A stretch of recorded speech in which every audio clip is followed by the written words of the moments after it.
unas diapositivas para hacer un poco la exposición un poquito más ágil y que a ustedes también les vaya quedando. Ustedes tomen nota, anoten preguntas, si quieren, hagamos una exposición dialogada, no sé, algo que tome la palabra yo y vieron que yo soy habladora, entonces ustedes párenme. Ahí vamos, espérenme. Díganme si se comparte.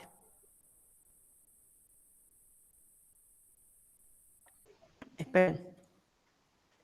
Ahí está, profe, se está compartiendo. ¿Sí? Sí, profe. Bien. ¿Se ve? ¿La ven? Sí. Sí, profe. ¿Sí? Perfecto. Bien. Dice así, ¿no? La escuela entre lo instituido y lo instituyente. Vamos a ver qué significa esta cuestión de lo instituido y lo instituyente. Dice abajo, fracturas, cambios, transformaciones en el imaginario social.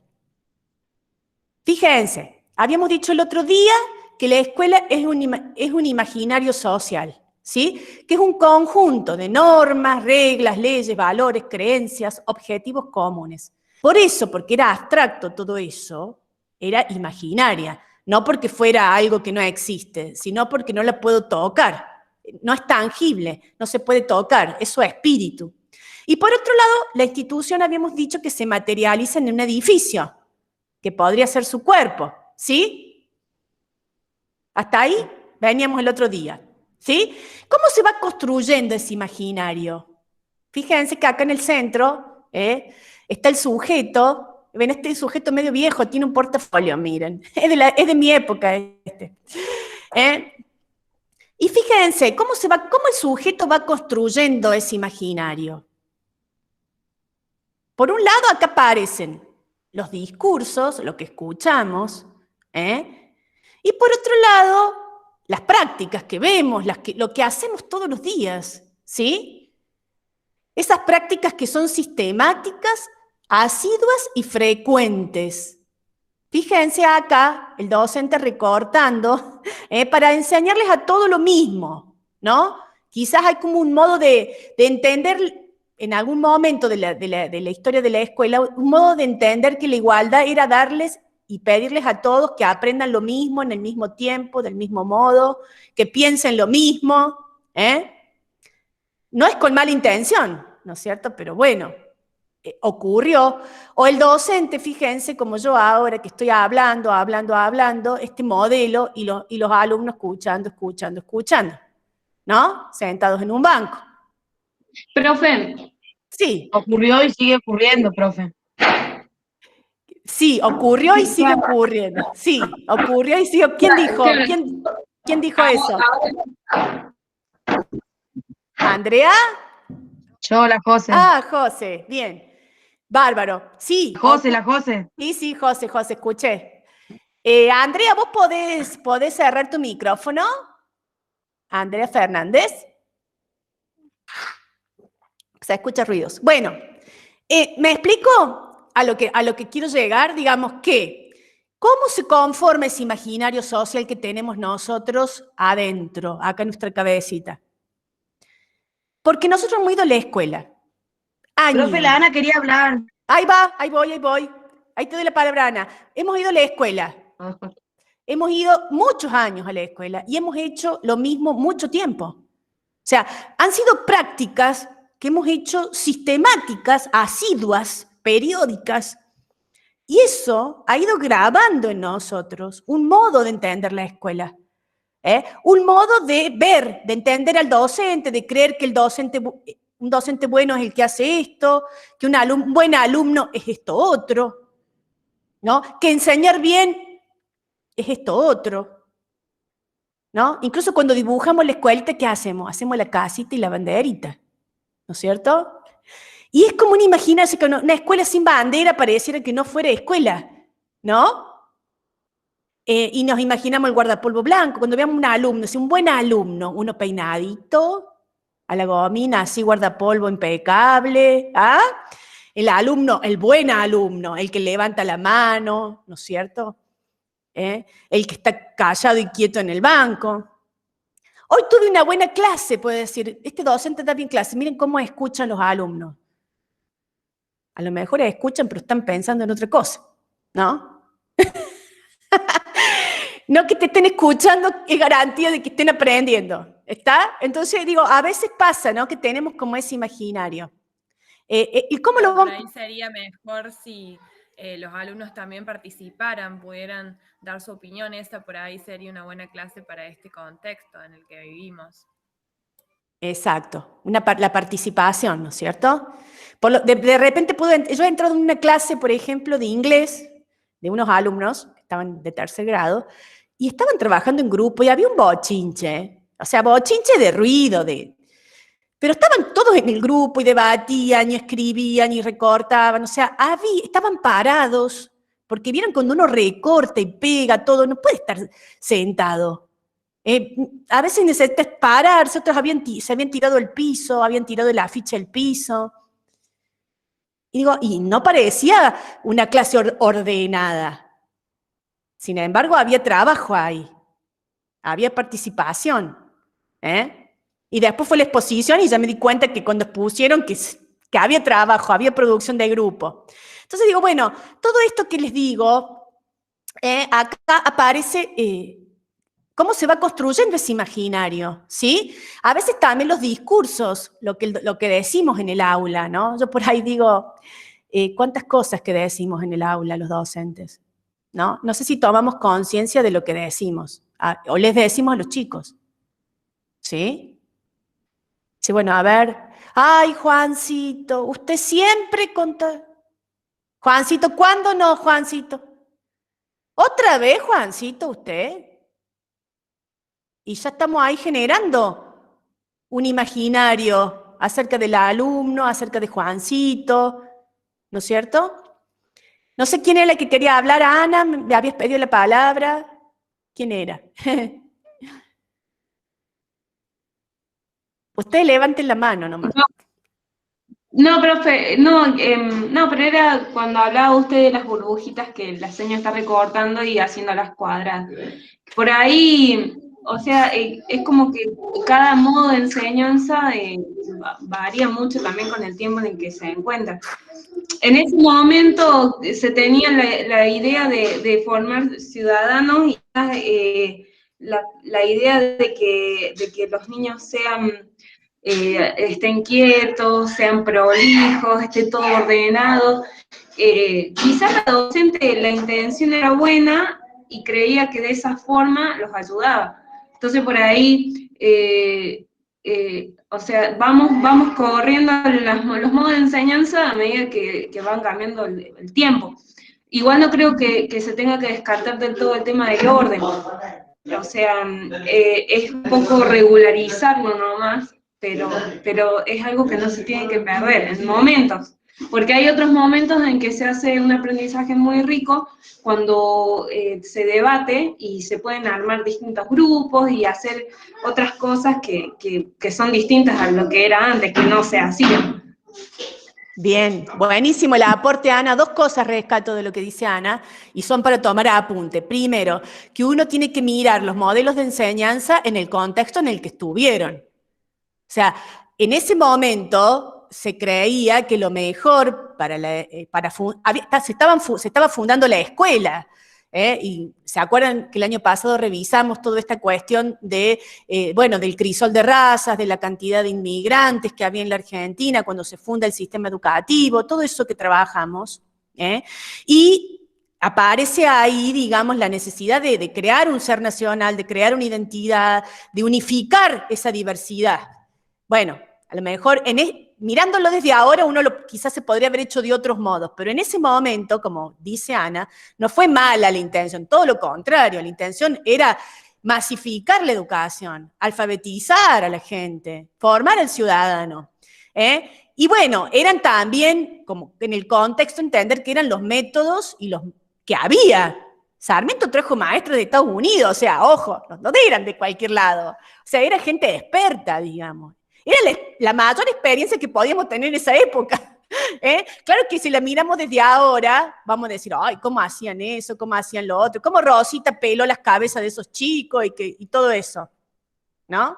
Pero bueno, estamos en el año 2021, ¿no? Estamos hablando de 1880, 1900, estamos hablando de 140 años atrás.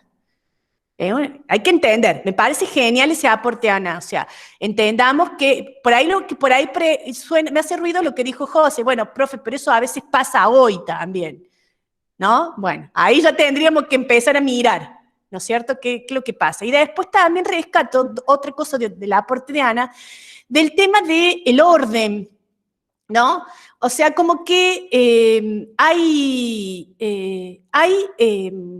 es interesante plantear que hay distintos tipos de clases, o distintos momentos de aprender. Hay momentos donde hace falta silencio, donde hace falta la explicación del profesor, que eso se llama enseñanza directa, el profesor explica, los alumnos escuchan, preguntan, silencio, es necesaria la exposición del docente, no es que todo hay que trabajarlo en grupo, todo, no, o sea, digo, depende el momento, depende el lugar, el contenido que estoy enseñando, el momento de la secuencia que estoy trabajando, si estoy cerrando, si estoy abriendo, ¿no? Entonces, nada es no estoy hablando del caos, sino estoy hablando de la participación, del lugar del docente, del lugar del estudiante. Puedo estar exponiendo y puede ser un espacio de participación.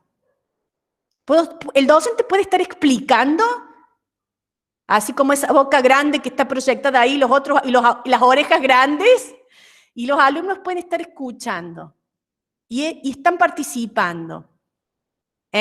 O sea, ni todo ni nada. Es como ir viendo cada situación. ¿Está? Buenísimo, buenísimo el aporte. Sigo. Muy bien. Acá, ¿qué les digo? Bueno, ¿qué es lo instituido? Vamos con el término instituido. El imaginario social instituido. ¿Qué es lo instituido? Son las verdades que todos compartimos. Son verdades, a lo mejor explícitas o a veces implícitas. Sentimientos, emociones que compartimos. Un discurso que dice esto es lo verdadero, es lo establecido, es lo acordado, lo instituido. Es lo que de alguna manera tiene validez social, institucional, ¿sí? Esas verdades compartidas, esos sentimientos, esas emociones, ese discurso del orden, fue acordado, son acuerdos, están construidos en un tiempo histórico y en un momento, en un lugar. Quiere decir que pueden cambiarse. Son verdades, pero contextualizadas. Fíjense, yo acá les puse algunas cositas para que ustedes tengan, para que miremos la escuela. ¿Qué cuestiones están fuertemente instituidas en las escuelas?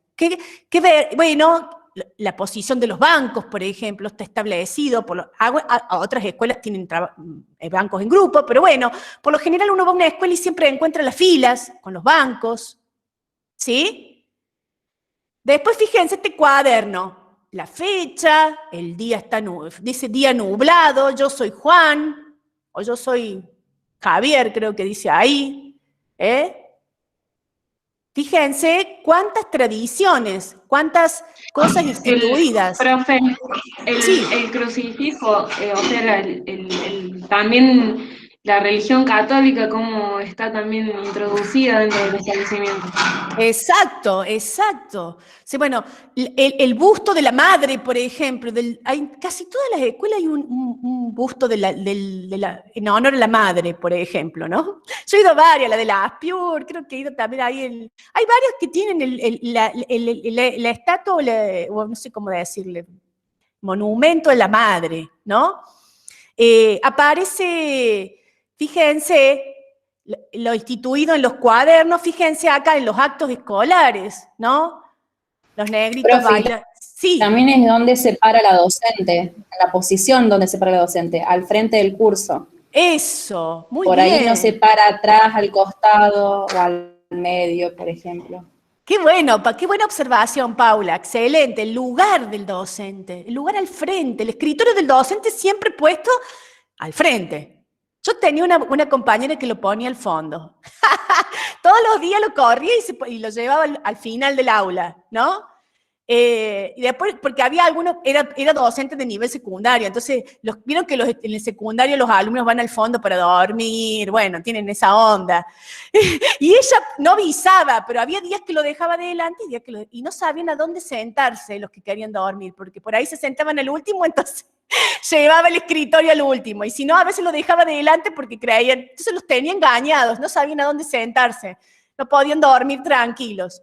Entonces, bueno. Y yo por ahí, profe, tenía docentes que por ahí caminaban en el aula, o iban de un lado al otro, sí, en el secundario más que todo, pero sí. Buenísimo. Yo coincido con que hay que caminarle al aula, ¿no? Me parece que es una estrategia, la cercanía es fundamental, y la cercanía es física con los chicos, o sea, es física. Sí, porque yo creo que dar la clase parada como la docente o sentada atrás del escritorio es como que estás marcando una distancia entre vos y los alumnos. En cambio, creo que si vos lo haces caminada, generás la participación también. Exacto, buenísimo, buenísimo. Sí, y el hecho también, no sé si ustedes recuerdan, pero en algunas escuelas todavía había como una tarimita al frente del pizarrón, donde la maestra estaba como elevada, como un peldaño, ¿no? También existía eso en las escuelas normales, ¿no? O sea, bueno, como que el docente estaba por encima del resto, ¿no? De los alumnos. Bien. Fíjense, lo establecido, fíjense los actos escolares, que hay que bailar, que el folclore tiene que estar presente, que la lámina, ¿no es cierto? Que sí o sí hay que bailar, decía una compañera mía, me acuerdo, el 25 de mayo hay que bailar el pericón, porque es la danza nacional, ¿no? Ella decía eso siempre. No sé, ustedes hagan todo lo otro, yo preparo el pericón, porque el pericón es la danza nacional, y no hay 25 de mayo si no bailamos el pericón. O sea, que era una cosa que sí o sí había que hacerla, ¿no? Y en un momento algunos dicen, ¿por qué tenemos que bailar el pericón? ¿Por qué no hacemos? No. O sea, ella era como que, era sagrado el pericón, ¿no?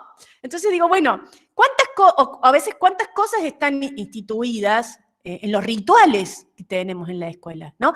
Todo lo instituido tiene que ver con lo acordado, con lo establecido, con los rituales.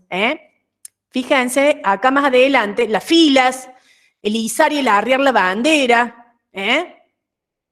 Fíjense, mirá, acá te traje, vos dijiste la cruz, Ana. Bueno, también a veces en las escuelas había como retratos de los próceres, ¿no? De Belgrano, de San Martín, ¿no? Como lo instituido, como esos altares que decía... Te portás mal y vas abajo del San Martín. ¡Ay, pobre San Martín! Se debe querer morir, que lo pongan a todos los que se portan mal abajo.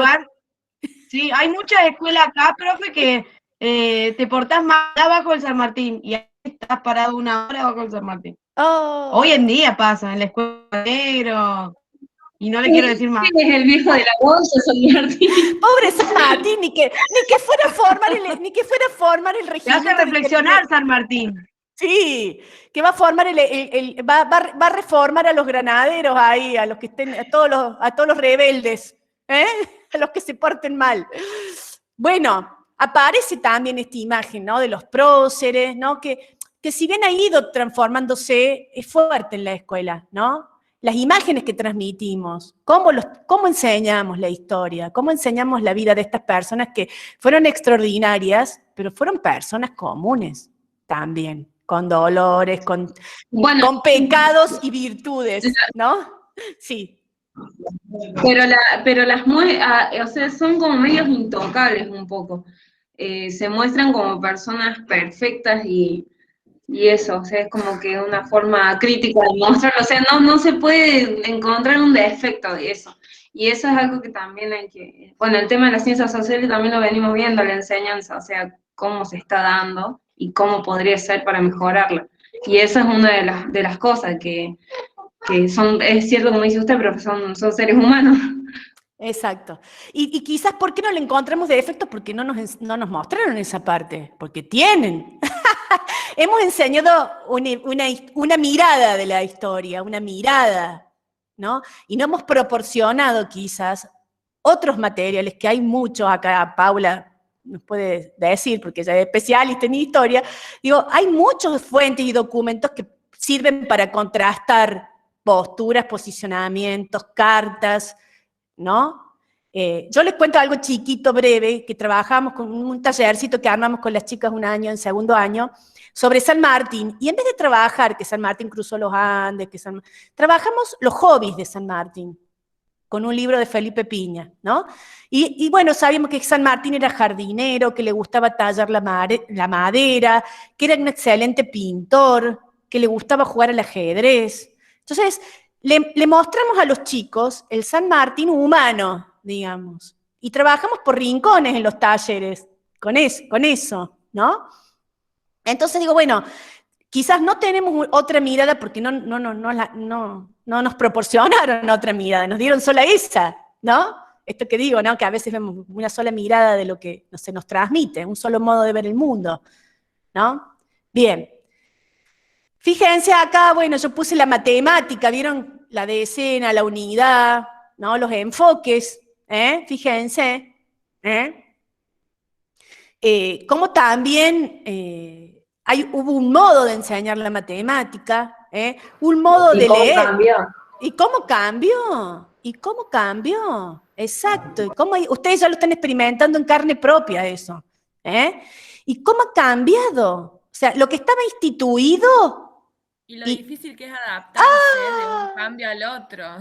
¿Cómo es salir de eso instituido para entrar en esto nuevo que es lo instituyente? ¿No? Porque tenemos 100 años o 200 años de matemática tradicional. Y era un aprendizaje memorístico. Memorístico, mecánico. Y hoy nos cuesta tanto.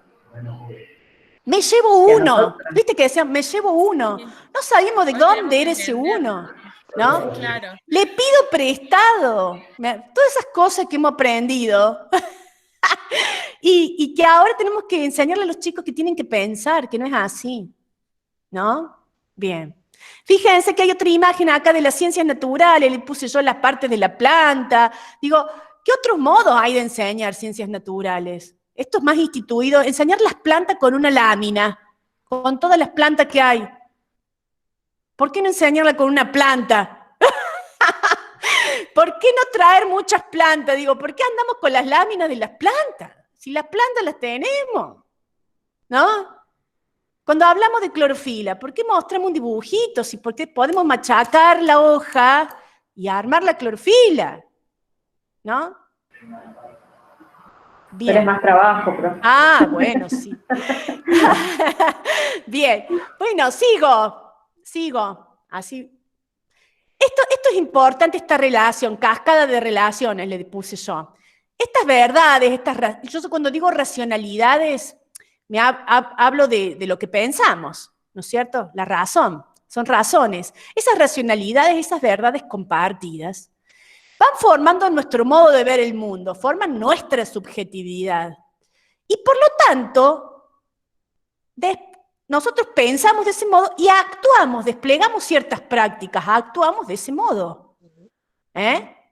Nosotros pensamos que el orden es que los niños estén callados y sentados, por ejemplo, por decirlo. Entonces, nuestro modo de ver el mundo es que el orden exige silencio.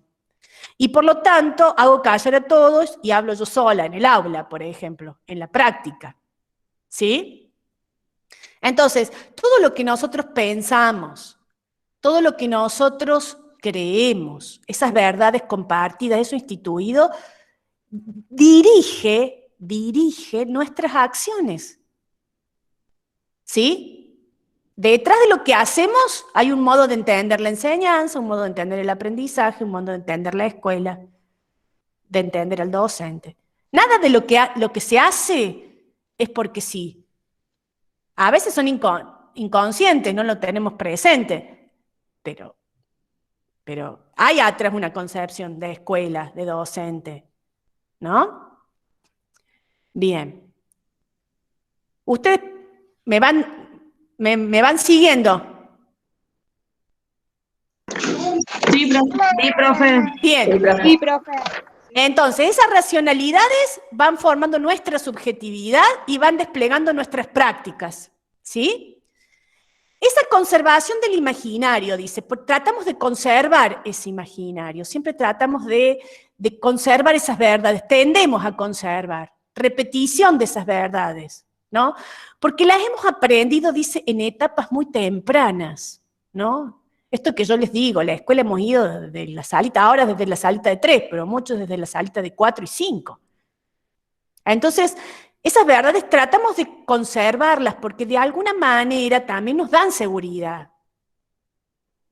Y siempre hay control externo, al comienzo hay un control externo, o sea, la docente que te dice, siéntese bien, no haga esto, haga lo otro, fórmense, cállese la boca, vamos, no esto, ¿sí?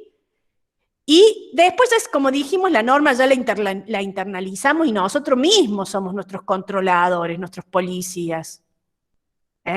Nos controla el deber y la culpa, dice ahí, ¿no? Ya sentimos culpa si no hacemos algo, entonces lo tenemos que hacer así, de ese modo, ¿no?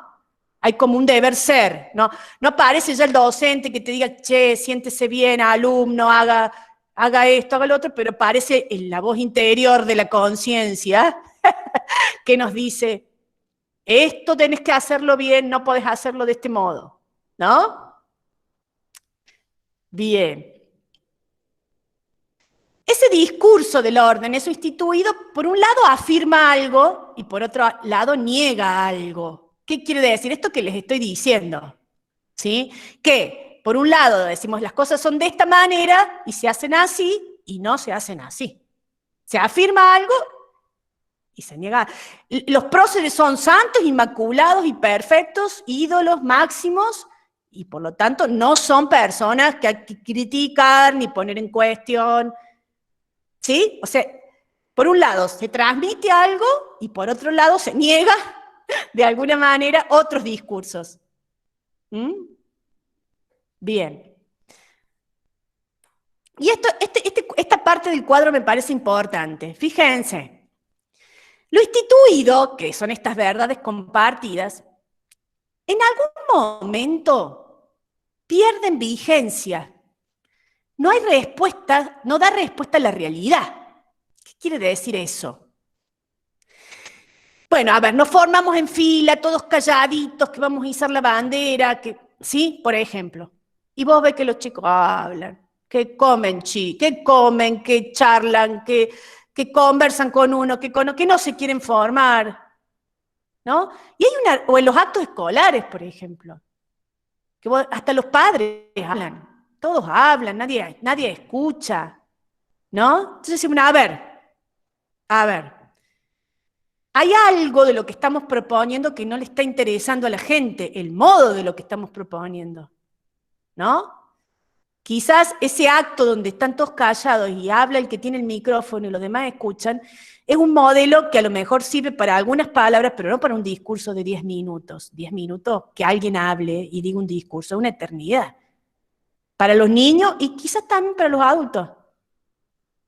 Para los niños que a veces ni entienden lo que dicen en el discurso, porque este es un discurso dirigido a los padres y no a los niños. ¿No? Entonces, ahí vamos a tener que pasar. Hay prácticas, hay verdades que nosotros compartimos que se empiezan a caer. La realidad misma. La matemática, por ejemplo.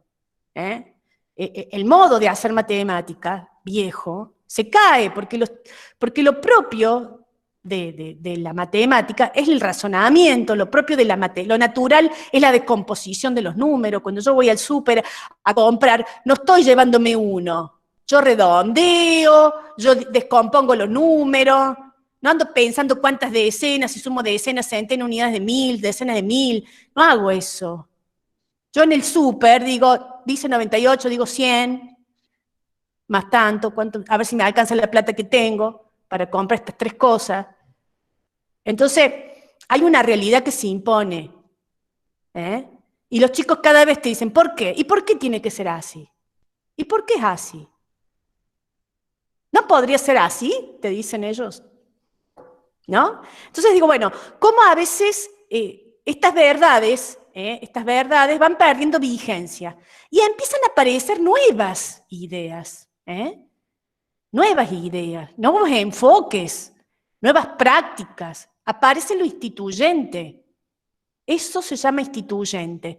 Todo lo nuevo, todo lo que quiere de alguna manera quebrar, partir lo instituido. En realidad no lo parte, lo instituido ya está partido. Cuando no responde a la realidad, se parte. Y por esa grieta, ¿vieron cuando se filtra algo por una grieta? Por esa grieta se filtra lo nuevo. Se filtra el enfoque nuevo de matemáticas, se filtra un nuevo modo de trabajar las efemérides en el aula, un nuevo modo de enseñar la vida de los próceres, ¿sí? Un nuevo modo de enseñar lectura, de enseñar escritura, ¿no?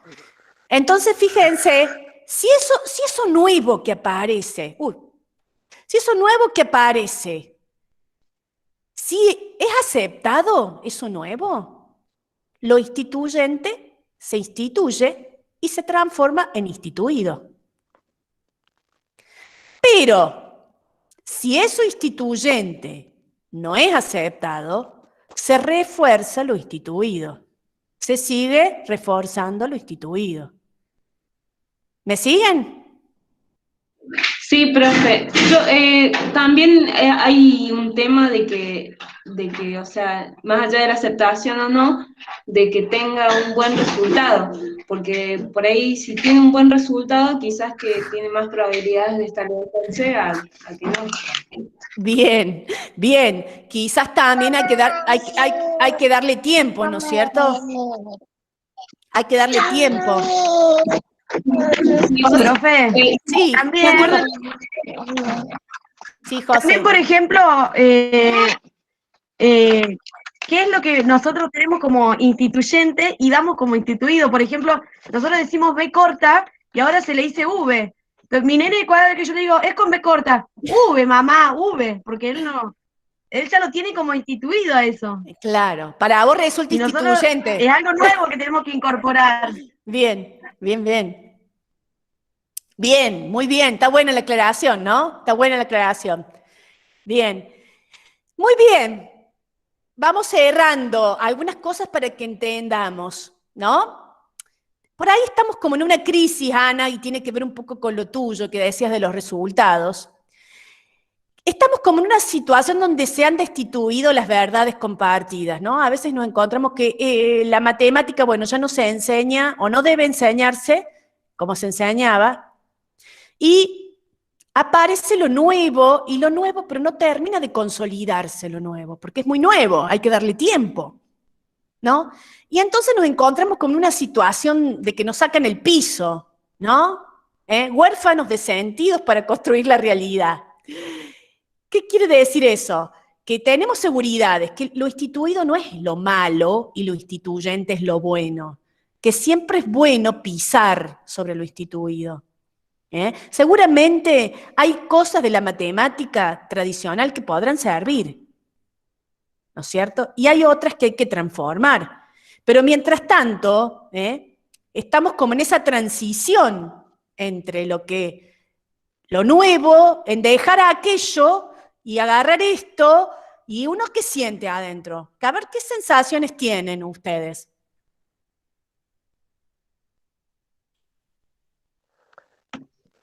Profe, Sí. ¿se acuerda que el año pasado veíamos la escuela nueva y que duró tan poquito que funcionaba pero no fue aceptada? Bueno, a eso me hace acordar lo que está diciendo ahora. Tiene mucho que ver, Ana. Es más, ese video lo suelo dar, ahora no se los voy a dar a usted, pues se los di el año pasado, pero lo suelo dar para hacer un trabajo sobre lo instituido y lo instituyente. O sea que mejor ejemplo que ese no hay. Entre el modelo normalista que venía siendo y la escuela nueva que irrumpe como un modelo transitorio distinto y que no fue aceptado, ¿no? Y ahí pasa lo mismo, cuando no es aceptado se refuerza lo instituido. Y hasta el día de hoy tenemos reforzado el modelo tradicional en la escuela. ¿Cómo cuesta cambiar? ¿No? Bien, pero esa crisis que ustedes tienen a veces con la matemática es esto, de que tienes que dejar tenés que abandonar lo conocido y todavía lo nuevo no lo terminas no te termina de ser un piso, ¿eh? Y bueno, estamos como en esa crisis, ¿no? Creo que la escuela, que son buenas, que son crisis buenas, o sea, en el sentido que tenemos que ver qué pisos no tenemos que soltar, qué de lo instituido, que la escuela tiene 150 años, no puede ser que haya hecho todo tan mal que haya que cambiarla toda, ¿eh? De hecho, es una institución que sigue, y es una de las que más se ha hecho cargo de la pandemia. O sea, una institución que se puso las pilas con todo, con lo que tenía y con lo que no tenía para seguir enseñando. No sé si todas las instituciones pueden decir lo mismo, ¿no? Entonces, sí, bueno, a ver, sin duda hay algo de lo instituido, de lo que la escuela trae, de lo tradicional, que es valioso y que tenemos que descubrir qué, ¿no? ¿Qué del docente normalista, como charlamos el año pasado? ¿Qué del docente normalista tenemos que rescatar? ¿Qué cosas buenas? ¿No? ¿Qué cosas que no, esto que decíamos al comienzo, qué cosas no cambian? ¿Que hay un docente? ¿Que hay un alumno? ¿Que hay un conocimiento en el medio? Eso no cambia. ¿Y que hay un docente que sabe más que el alumno? No cambia esa relación. Por supuesto que es más horizontal, que el alumno también trae sus saberes, pero el que tiene que transmitir el conocimiento es el docente. Eso no cambia. Después el cómo lo transmitimos, el cómo lo enseñamos, los enfoques didácticos, todo eso, bueno, puede cambiar, ¿no? Yo voy a interrumpir la grabación así. Ahí está. Así después no tengo que cortar el video. Ahí está.